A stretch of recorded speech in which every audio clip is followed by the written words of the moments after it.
I'm making this video to help some better understand the unity of God as is seen in Scripture from an example. Some individuals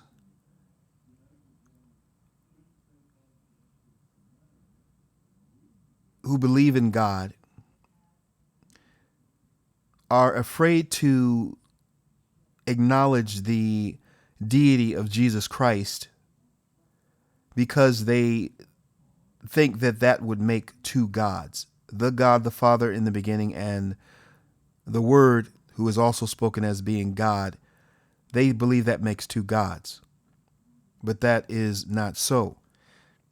Now we know that based on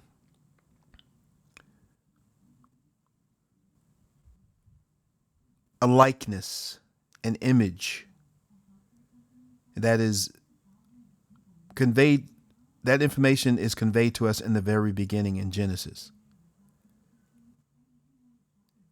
Now, Jehovah's Witnesses in John 1:1, they translate that in the beginning was the Word, and the Word was with the God, and the Word was a God.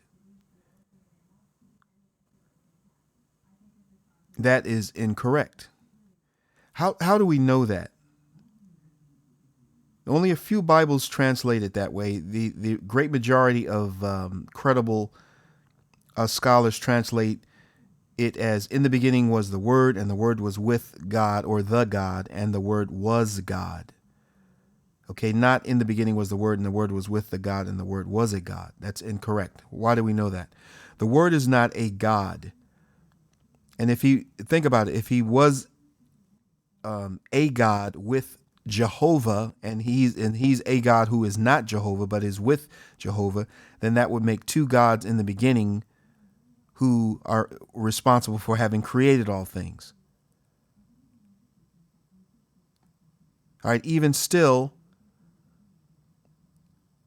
when it does say that he is God, some still say, well, if you have two individuals who are God, that would make two gods. No, and you can understand this based on what God made in his image and likeness. All right, so the Word is not a God. He is God, just as the Scripture says of him, through whom the God, the Father, created or creates all things. All right, God the Father created all things through the Word, who was one with him as God. How can we understand that? It's quite easy to understand. We look at the example of man, whom God made in his image and likeness. So man is an image and likeness of God. That man, God made man, he made man male and female, but he only made one man. Two individuals who are man, yet are not two men. Let's do an example using John 1:1. We're going to replace the God and the Word with the man and the woman, okay? With Adam and Eve. Think about Adam and Eve, okay, in the beginning in the garden. In the beginning was the woman, and the woman was with the man, and the woman was man. Okay, that's correct. That's correct. Now, if we read it this way, or translate it this way, in the beginning was the woman, and the woman was with the man, and the woman was a man. That is incorrect. Is your mother a man? Was Eve a man? No, it's incorrect to say that. Now, she was man, or she is man. Your mother is man. She's female, but man. So the woman is not a man. She is man, through whom the man procreates all offspring. They are one, not two.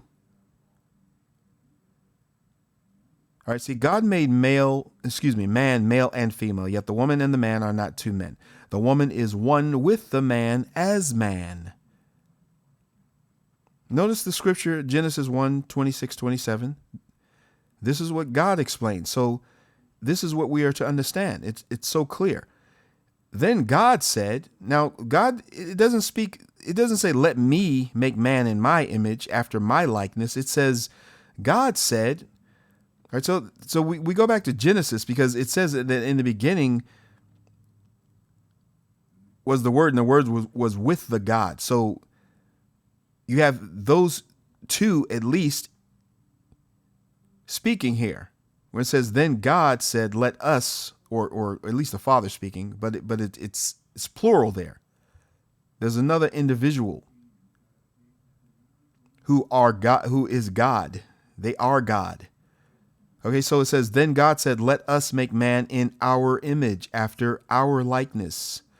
So it says, so God created man in his own image. In the image of God, he created them. Male and female, he created them.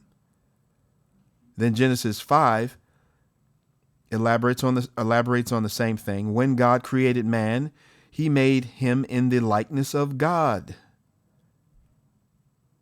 Male and female, he created them, and he blessed them and named them man when they were created. So when God made man, male and female, he named them what? Man.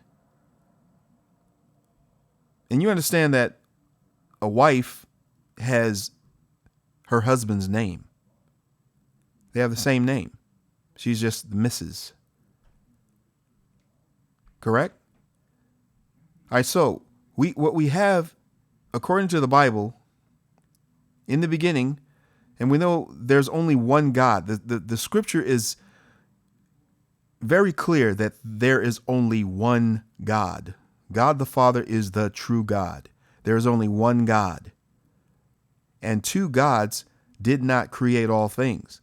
So how do we understand two individuals who are clearly God in the beginning does not make two gods? How can we understand that? Well, we can understand it easily due to man, which God made in his image and likeness. So the God and the Word are God. They are one God, not two gods.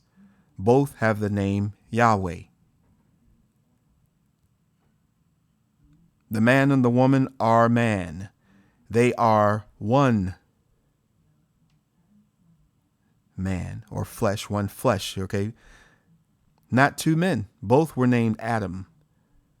Man is made in the image and likeness of God, but God is spirit, not flesh. All right, I want you to understand that too. God is not flesh. Okay, when you think about a man and a woman, I'm not saying that the word is a woman or female. No, God is spirit, not flesh. But if you can think about that process, or that way in which the Father created, just as the man procreates through one who is one with him and is the same as him, who is from him or of him. Do you see? But God is uncreated and eternal, and man is created. So the Word is of the God, from the God, but they are eternal, in eternity, uncreated. And the image and likeness of God is man, which God created, and that woman is of the man. Again, they are one, not two men. You can understand this very clearly, that the God and the Word are not two gods, although both are God. They're not identified as two gods. They are one. All right, be well. God bless.